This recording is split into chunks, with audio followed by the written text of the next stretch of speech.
Capítulo 3. Conceptos de la alteración de la salud en adultos mayores. La senectud no es una enfermedad, es fuerza y supervivencia, triunfo sobre todo tipo de vicisitudes y decepciones, pruebas y enfermedades. Maggie Kuhn. El envejecimiento es un proceso natural que dura toda la vida y que trae consigo cambios biopsicológicos singulares. Para muchos adultos mayores existen cambios en sus funciones corporales, aspecto físico, capacidades cognitivas, estructura familiar y ambiente social.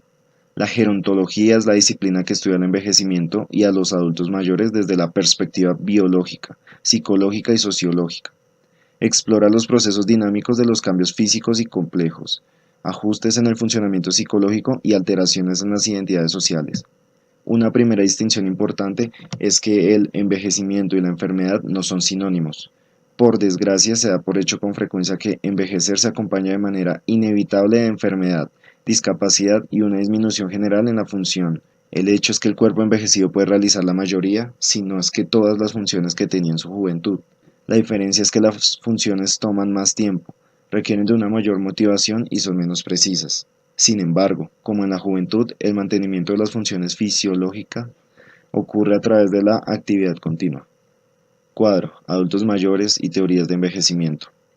Después de terminar esta sección del capítulo, el lector será capaz de cumplir con los siguientes objetivos. 1. Enunciar una definición para viejo joven, viejo maduro y viejo viejo, y describir la tendencia cambiante en la población de adultos mayores. 2. Analizar las teorías de envejecimiento biológico. ¿Quiénes son los adultos mayores?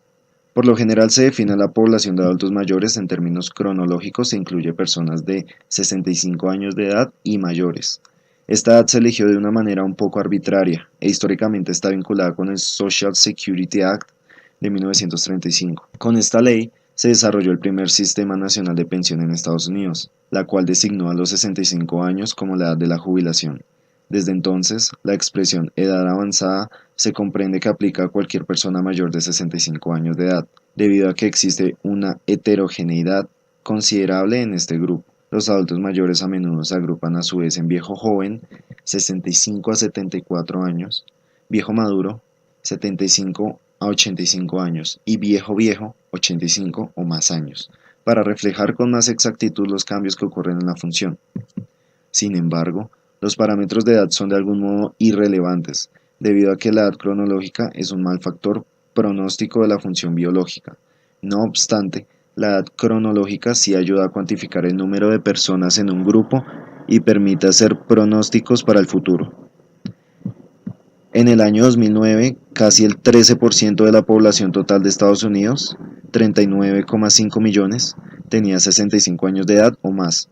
La proporción de adultos mayores declinó por primera vez en la década de los 1990, en parte debido al relativo bajo número de nacimientos a finales de la década de los 1920 y principios de la década de los 1930.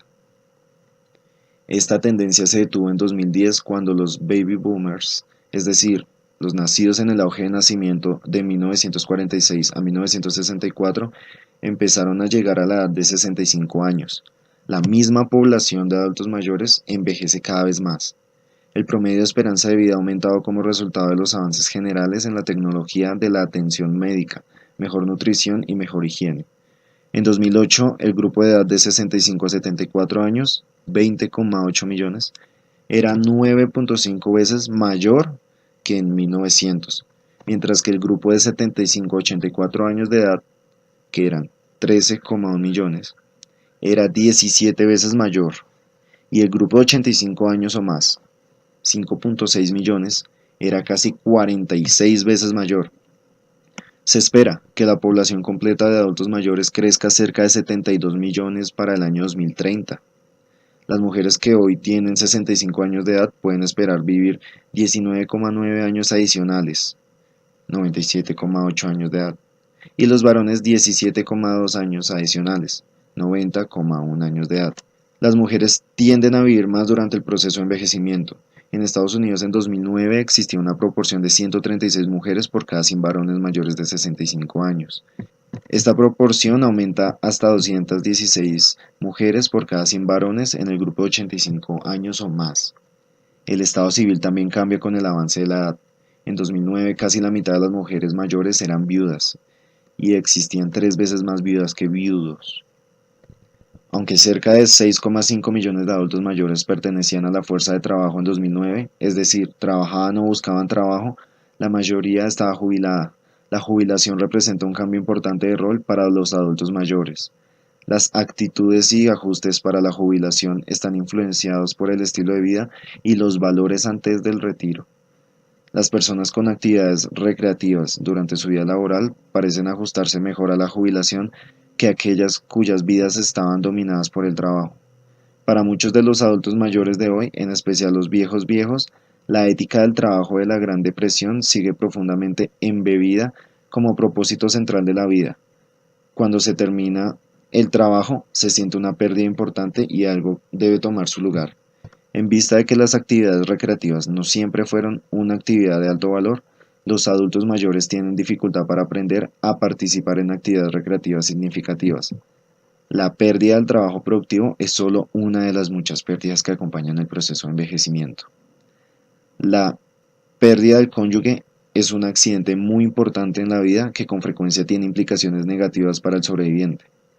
Los expertos citan un aumento en la tasa de mortalidad entre los adultos mayores con un duelo reciente, en especial los varones, un aumento en la incidencia de depresión, angustia psicológica y soledad, y tasas más altas de enfermedades crónicas. La pérdida de la salud física y la pérdida de la independencia son otros cambios que afectan los aspectos psicosociales del envejecimiento, como la relocalización, la pérdida de amigos y familiares y los cambios en la estructura familiar.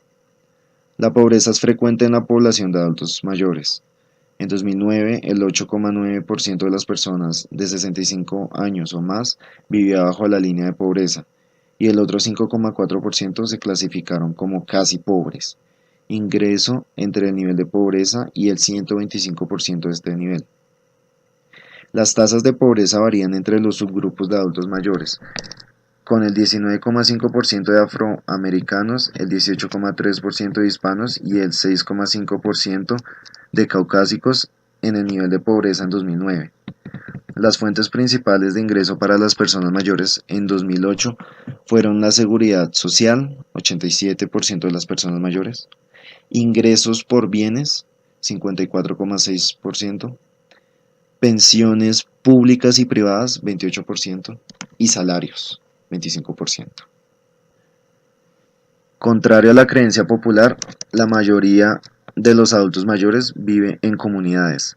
La mayoría vive en algún tipo de grupo familiar, con un cónyuge, sus hijos u otros familiares, y cerca del 30% vive solo. Solo el 4,1% de todos los adultos de 65 años de edad y mayores vive en instituciones de cuidados prolongados o asilos. Sin embargo, esta cifra aumenta al 14,3% para personas de 85 años o más. Asimismo, cerca del 2,4% de los adultos mayores viven en otro tipo de residencia para adultos mayores, muchas de las cuales tienen servicios de apoyos para sus residentes. Tal vez recuerde usted a la señora Sora, la mujer de 85 años de edad, que se introdujo al principio de la unidad. La señora Sora nació durante la Gran Depresión, vivió con su esposo y crió una familia en la misma casa durante 60 años. Su marido murió hace 5 años y ella solo con el ingreso de seguridad social no ha sido capaz de cumplir con sus obligaciones financieras. El año pasado, la señora Sora se mudó a vivir con su hija Beth, que vive lejos de su antigua casa. Aunque la señora Sora está feliz de estar cerca de su familia, extraña su rutina diaria y los amigos de su colonia. Los adultos mayores son los principales consumidores de atención médica. En 2009, el 37% de los adultos mayores informó tener una o más discapacidades. En la población de mayores de 80 años, más del 50% tiene por lo menos una discapacidad grave y aproximadamente una cuarta parte de los adultos mayores que viven en la comunidad tienen dificultad para realizar actividades de la vida diaria. Casi la mitad de las camas de hospital para adultos está llena con personas de 65 años o más. Cuadro de puntos clave. Adultos mayores. La población de adultos mayores crece con rapidez. Los mayores de 85 años son un segmento de crecimiento rápido.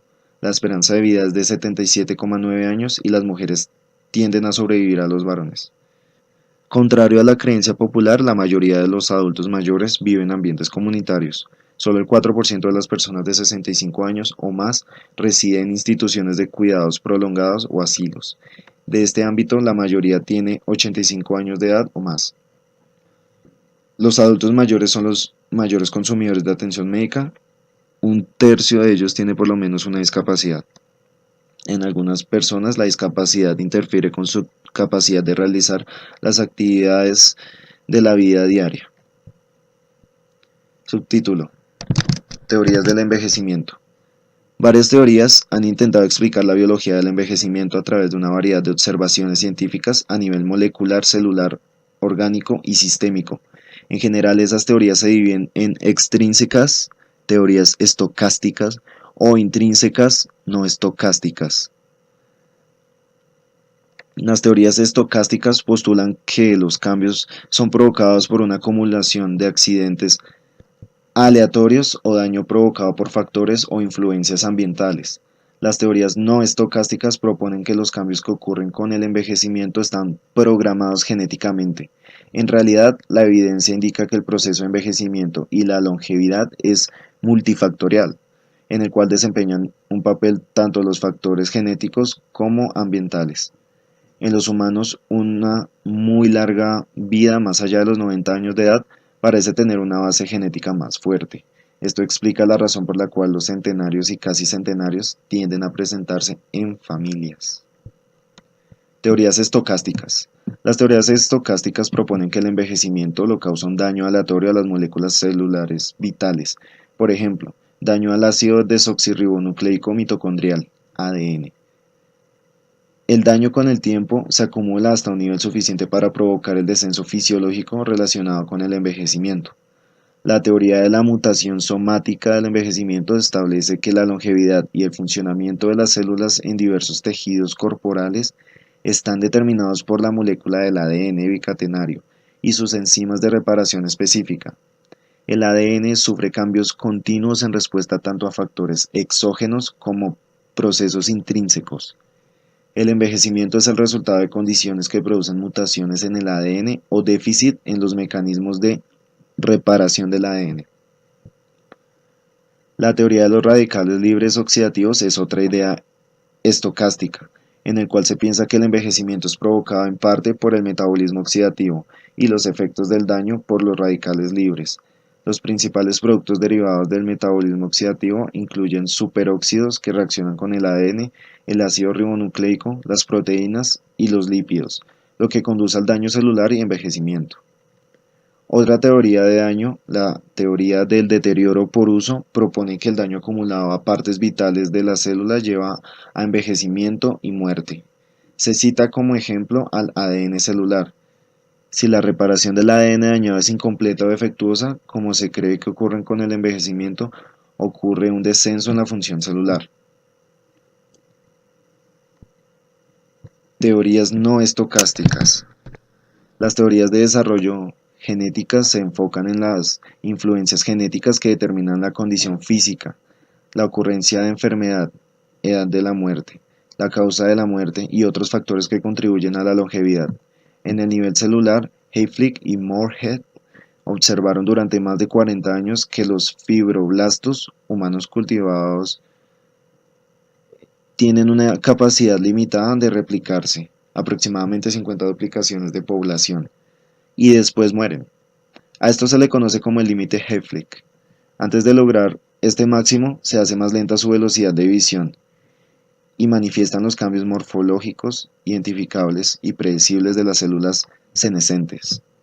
Otra explicación del envejecimiento celular reside en una enzima denominada telomerasa, que se cree que gobierna el envejecimiento cromosómico a través de su acción sobre los telómeros, las extremidades más externas de los brazos de los cromosomas.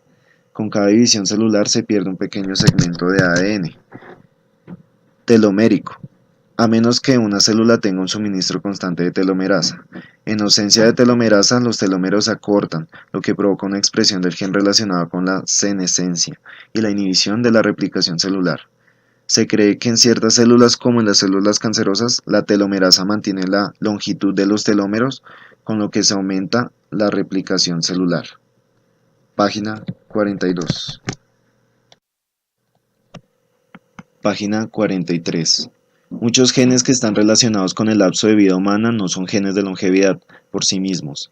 Por ejemplo, debido a que las mutaciones en los genes supresores tumorales BRCA1 y BRCA2 aumentan la tasa de mortalidad relacionada con el cáncer de mama y ovario.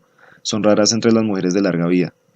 Los estudios genéticos de envejecimiento biológico han explorado la participación de variantes alélicas en los genes que codifican apolipoproteínas, en particular la de la apolipoproteína E, ApoE. La presencia de ApoE está relacionada con un aumento de incidencia de enfermedades cardiovasculares y enfermedades neurodegenerativas, con lo que se acorta el lapso de vida a través de los procesos patológicos. Por el contrario, los genes que reducen el riesgo de aterosclerosis son más frecuentes en las personas de larga vida. En resumen, subtítulo. El envejecimiento es un proceso natural que dura toda la vida y que trae consigo cambios biopsicosociales singulares. El envejecimiento no es sinónimo de enfermedad o mala actitud. El cuerpo que envejece es capaz de realizar la mayoría o todas las funciones de su juventud. Sin embargo, estas funciones llevan más tiempo, requieren de mayor motivación y son menos precisas. Lo típico es definir a la población de adultos mayores en términos cronológicos como personas de 65 años de edad o más. Se dividen a su vez como viejo joven, 65 a 74 años, viejo maduro, 75 a 84 años, y viejo viejo, 85 años o más. El número de adultos mayores ha aumentado y se espera que continúe creciendo en el futuro, con un pronóstico de 72 millones de estadounidenses mayores de 65 años de edad para el año 2030. Existen dos tipos principales de teorías que se utilizan para explicar los cambios biológicos que ocurren con el envejecimiento. Las teorías estocásticas, las cuales afirman que los cambios del envejecimiento son el resultado de la acumulación de accidentes aleatorios o daño por peligros ambientales, y las teorías del desarrollo genéticas, las cuales proponen que los cambios del envejecimiento están programados genéticamente. Subtítulo: Cambios fisiológicos del envejecimiento. Después de terminar esta sección del capítulo, el lector será capaz de cumplir con los siguientes objetivos. 1. Describir el proceso de pérdida ósea que ocurre con el envejecimiento. 2. Explicar los cambios comunes en la regulación de la presión arterial que se producen con el envejecimiento. 3. Describir los cambios que ocurren con el envejecimiento en el tubo digestivo.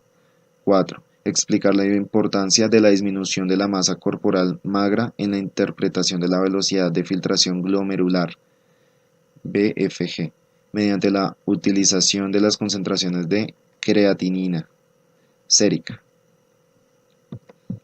Los cambios fisiológicos que se observan en los adultos mayores reflejan no solo el proceso de envejecimiento, sino los efectos de años de exposición a los factores ambientales como la luz solar, el humo del cigarrillo y los procesos patológicos como diabetes mellitus o artritis. En general, existe un descenso universal en la estructura y función corporal con el avance de la edad. El descenso provoca una disminución en la capacidad de reserva de los diversos sistemas orgánicos que como consecuencia produce una reducción en las capacidades homeostáticas, lo que hace que el adulto mayor sea más vulnerable a los estresantes como la enfermedad, traumatismo, cirugía, medicamentos y cambios ambientales. La investigación para identificar los cambios relacionados con la edad es más difícil que la investigación de los estados patológicos. Los estudios que utilizan metodologías transversales son los más fáciles de realizar. Sin embargo, la mortalidad hace confusos los resultados.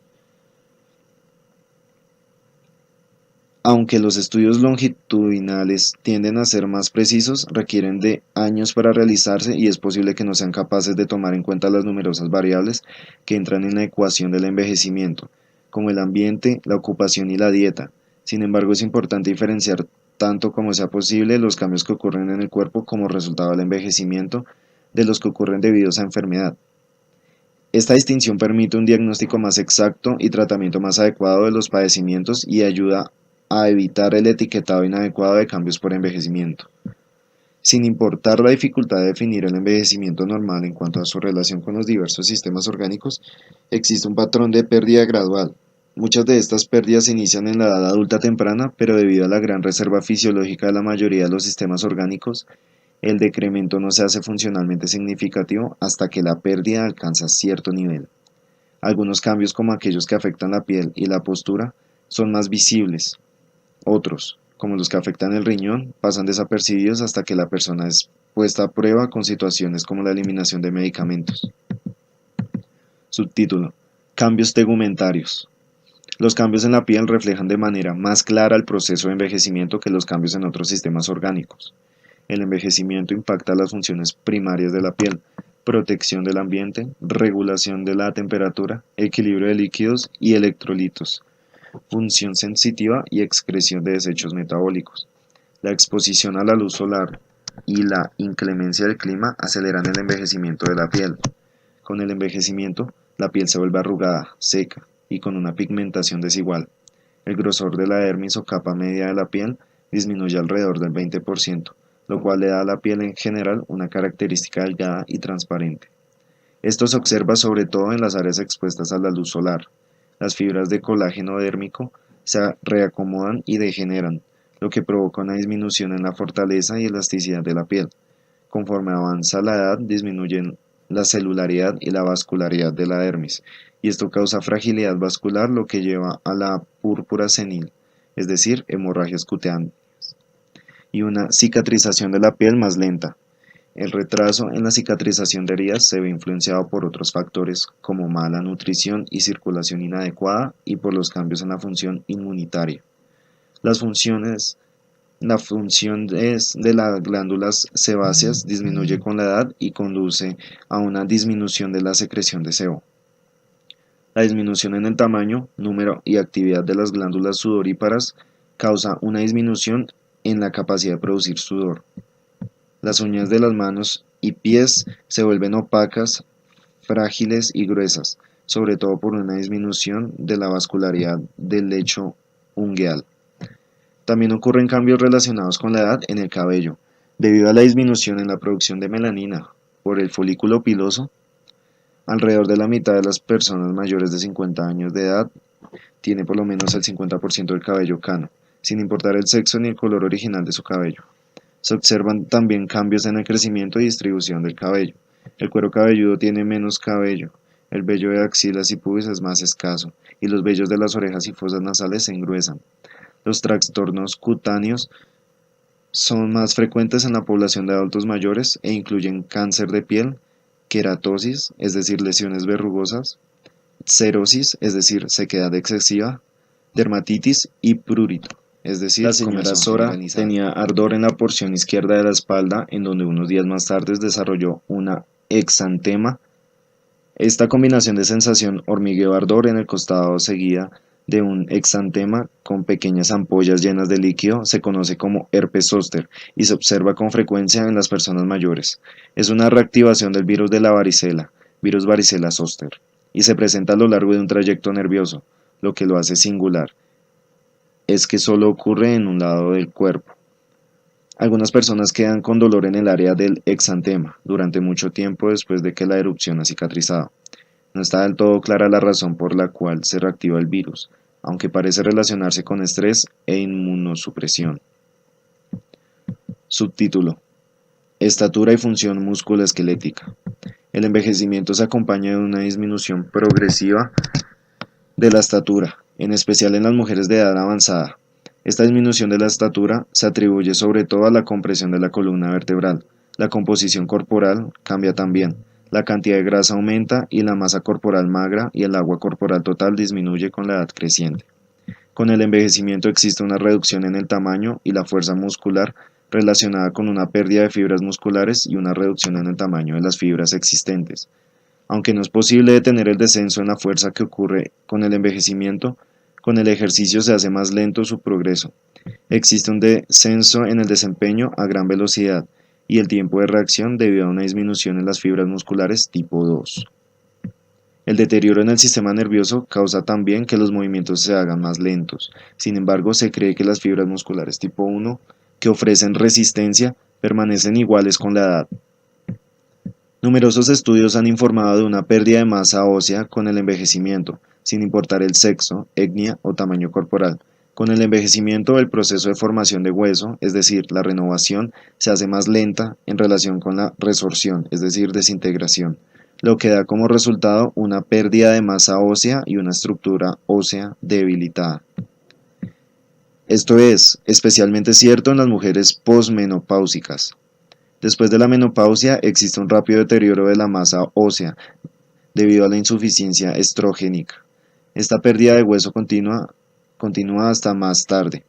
Existen datos que indican que los varones de edad avanzada pierden hueso a velocidades similares a las de las mujeres de edad avanzada. Este proceso se convierte en patológico, es decir, osteoporosis, cuando aumenta de manera significativa la predisposición a fractura y complicaciones relacionadas. La prevalencia de artropatía aumenta en los adultos mayores. Hacia los 65 años de edad, el 80% de la población tiene algo de artropatía. La osteoartritis es tan frecuente entre los adultos mayores que a menudo se asume erróneamente que es un cambio normal relacionado con la edad en vez de una enfermedad. Las articulaciones sinoviales finalmente se ven afectadas por la osteoartritis, con más frecuencia las articulaciones de manos, pies, rodillas, caderas y hombros. Se caracteriza por la pérdida de cartílago y formación de hueso nuevo, lo que provoca una distorsión en la articulación, limitación en el rango de movimiento e inestabilidad de la articulación. La edad es el factor de riesgo más importante para el desarrollo de osteoartritis, en parte debido al mecanismo de impacto sobre las articulaciones a lo largo del tiempo, aunque también está relacionado con lesiones, condición física alterada del cartílago articular, obesidad, por ejemplo rodilla, deformidad congénita, por ejemplo cadera, depósito de cristales en el cartílago articular, por ejemplo rodilla, y herencia. A menudo les siguen dolor, inmovilidad e inflamación articular. El tratamiento está encaminado a minimizar los factores de riesgo, adelgazamiento, si está indicado, ejercicio para aumentar la fuerza muscular y medidas para aliviar el dolor. Subtítulo: Función cardiovascular. La enfermedad cardiovascular sigue siendo la principal causa de morbilidad y mortalidad en los adultos mayores. A menudo es difícil separar los verdaderos cambios relacionados con la edad en el sistema cardiovascular de los procesos patológicos. Con la edad, la aorta y las arterias tienden a volverse más rígidas y menos distensibles. El corazón responde menos a las catecolaminas y disminuye la frecuencia cardíaca máxima como respuesta al ejercicio, y existe una disminución de la tasa de relajación ventricular diastólica. Presión arterial, subtítulo. La relación entre la presión arterial y el riesgo de enfermedad cardiovascular es continua, constante e independiente de otros factores de riesgo.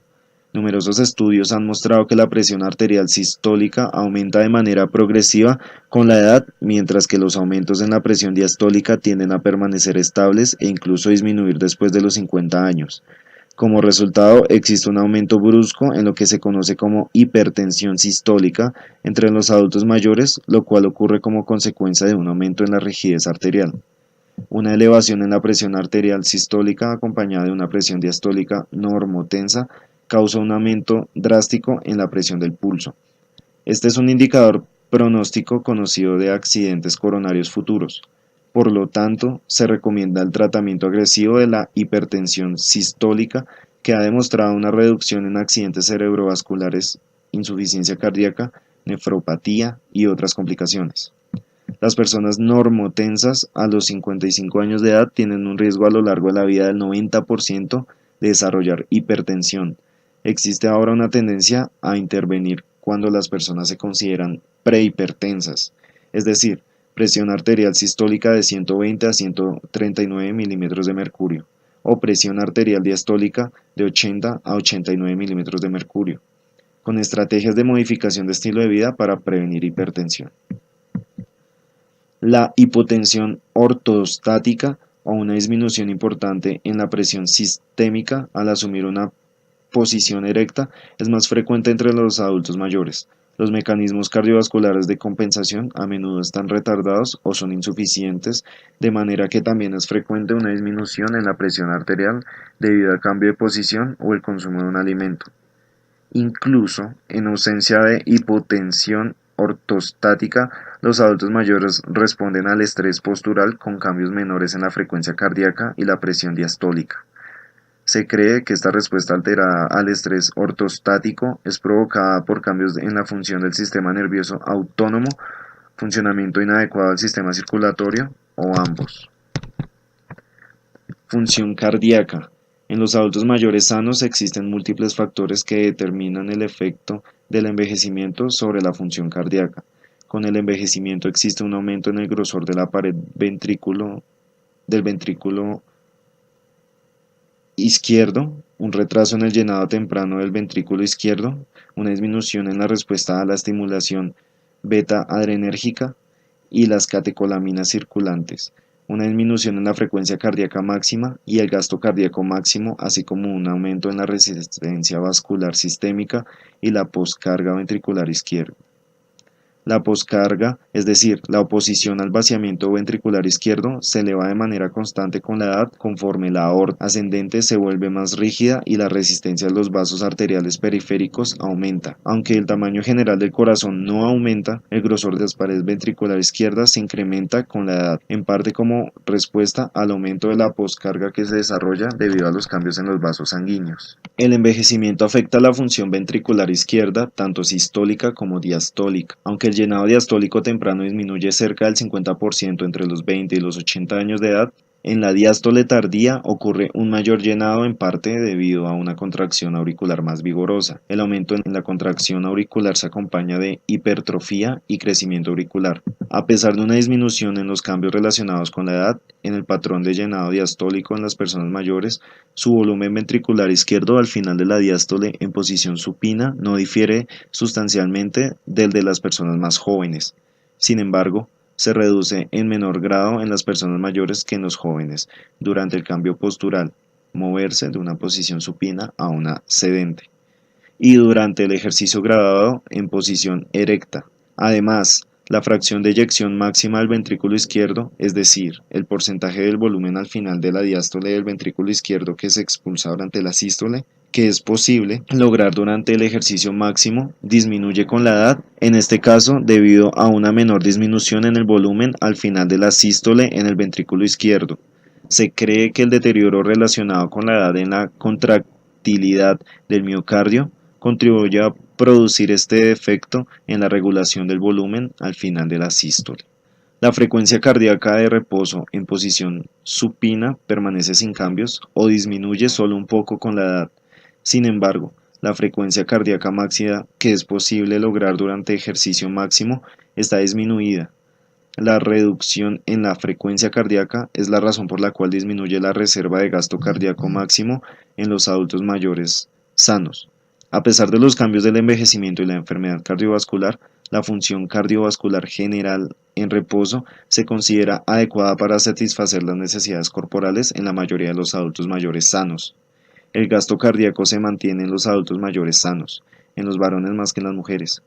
Durante el ejercicio, a pesar de la disminución de la respuesta de la frecuencia cardíaca, aparentemente debido a un mayor volumen sistólico provocado por un aumento en el volumen diastólico final durante el ejercicio. El sistema de conducción cardíaco sufre también cambios.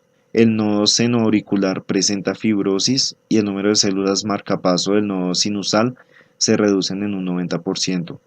El nodo auriculoventricular en ocasiones se ha afectado por la calcificación del músculo cardíaco cercano. Las consecuencias de estos cambios incluyen el síndrome del seno enfermo y anomalías en la conducción. Función respiratoria. Conforme cambia la función pulmonar con la edad, a menudo es difícil diferenciar los efectos de la edad de los provocados por factores ambientales o patológicos. El consumo de oxígeno máximo, una medida que se utiliza para determinar la función cardiopulmonar general, declina con la edad. En numerosos estudios se ha indicado que el VO2 máximo mejora de manera significativa con ejercicio y que el VO2 máximo de los atletas máster adultos mayores se asemeja al de sus contrapartes más jóvenes. La pérdida de la retracción elástica entre los pulmones no la provocan los cambios en la cantidad de elastina y la composición de las fibras de colágeno. Más bien, el aumento en el diámetro alveolar disminuye la tensión superficial, con lo que se disminuye la retracción elástica. La calcificación de los tejidos blandos de la pared torácica causa aumento en la rigidez y con ello aumenta la carga de trabajo y de los músculos respiratorios. Existe una pérdida de la estructura alveolar que disminuye el área de superficie de intercambio gaseoso. Aunque la capacidad pulmonar total permanece constante, las consecuencias de estos cambios provocan un aumento del volumen pulmonar residual, un aumento en la capacidad de reserva funcional y una disminución de la capacidad vital. Existe una disminución lineal en la tensión de oxígeno arterial, PO2, de cerca de 20 milímetros de mercurio desde los 20 hasta los 70 años de edad. Esto se cree que es el resultado principalmente de un desequilibrio ventilación-perfusión del pulmón envejecido.